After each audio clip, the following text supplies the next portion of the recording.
America अब अवैध प्रवासियों के लिए एक खुला हंटिंग ग्राउंड बन चुका है। ट्रंप प्रशासन ने ऐसा जाल बिछाया है कि जो एक बार फंसा वह कभी नहीं बच पाएगा।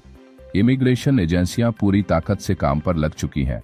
हर गली, हर कोना छाना जा रहा है। निर्वासन की गिनती दिनों दिन बढ़ रही है और अब अमेरिका छोड़ने के अलावा कोई दूसरा रास्ता नहीं बचा। क्या यह अमेरिका का नया चेहरा है, जहां कानून से ज्यादा खौफ राज करेगा? नए आंकड़े बताते हैं कि डोनाल्ड ट्रंप ने अपने कार्यकाल के पहले महीने में कुल 37,660 प्रवासियों को देश से निकाला है। अब सुनिए ट्विस्ट, यह आंकड़ा जो बाइडन के आखिरी कार्यकाल के मुकाबले काफी छोटा है। जी हां, बाइडन के कार्यकाल के आखिरी साल में औसतन 57,000 प्रवासियों को हर महीने डिपोर्ट किया गया था। मतलब यह कि जिस ट्रंप ने अवैध प्रवासियों पर सबसे बड़ा एक्शन लेने की कसम खाई थी, वो बाइडन की डिपोर्टेशन स्पीड के सामने फीके पड़ते नजर आ रहे हैं।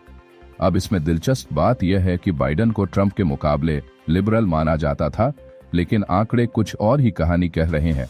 बाइडन के दौर में डिपोर्टेशन की गाड़ी फुल स्पीड में थी, जबकि ट्रंप की गाड़ी स्टार्ट तो हुई मगर लगता है कि गियर फंस गया है।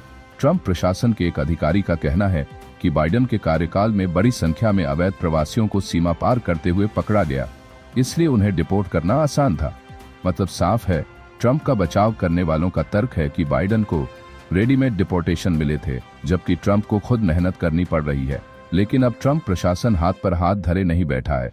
उन्होंने ग्वाटेमाला, अल सल्वाडोर, पनामा और कोस्टा रिका से एक नया समझौता किया है, जिसके तहत ये देश दूसरे देशों के निर्वासित लोगों को अपने यहाँ रखने को तैयार हो गए हैं। इसका मतलब यह हुआ कि आने वाले महीनों में ट्रंप डिपोर्टेशन की संख्या बढ़ा सकते हैं। डोनाल्ड ट्रंप प्रशासन के वरिष्ठ अधिकारियों और विशेषज्ञों का कहना है कि आने वाले महीनों में अमेरिका में अवैध प्रवासियों के खिलाफ सख्त कार्रवाई देखने को मिल सकती है। ट्रंप प्रशासन ने निर्वासन की प्रक्रिया को तेज करने के लिए नए रास्ते तलाशे हैं, जिससे डिपोर्टेशन की संख्या में उल्लेखनीय वृद्धि हो सकती है। अमेरिकी गृह सुरक्षा विभाग DHS की प्रवक्ता ट्रिसिया मैकलॉगलिन ने कहा कि बाइडेन प्रशासन के दौरान अवैध प्रवासियों की संख्या में भारी बढ़ोतरी हुई थी, जिसकी वजह से अब आंकड़े ज्यादा दिख रहे हैं। हालांकि ट्रंप प्रशासन ने अब इस मुद्दे पर कड़े फैसले लेते हुए निर्वासन प्रयासों को गति दी है। सूत्रों के अनुसार अमेरिका ने ग्वाटेमाला, अल सल्वाडोर, पनामा और कोस्टा रिका के साथ एक अहम समझौता किया है। इस समझौते के तहत ये देश अमेरिका से निकाले गए प्रवासियों को अपने यहाँ स्थानांतरित करने पर सहमत हो गए हैं। इस रणनीतिक साझेदारी से अमेरिका को अवैध प्रवासियों के निष्कासन में बड़ी सहायता मिलेगी और ट्रंप प्रशासन की आव्रजन नीति को और मजबूती मिलेगी।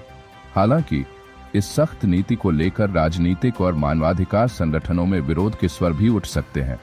अगर सिर्फ आंकड़ों की बात करें तो शुरुआती राउंड में बाइडन ने ट्रंप को पछाड़ दिया है, लेकिन अभी मुकाबला बाकी है।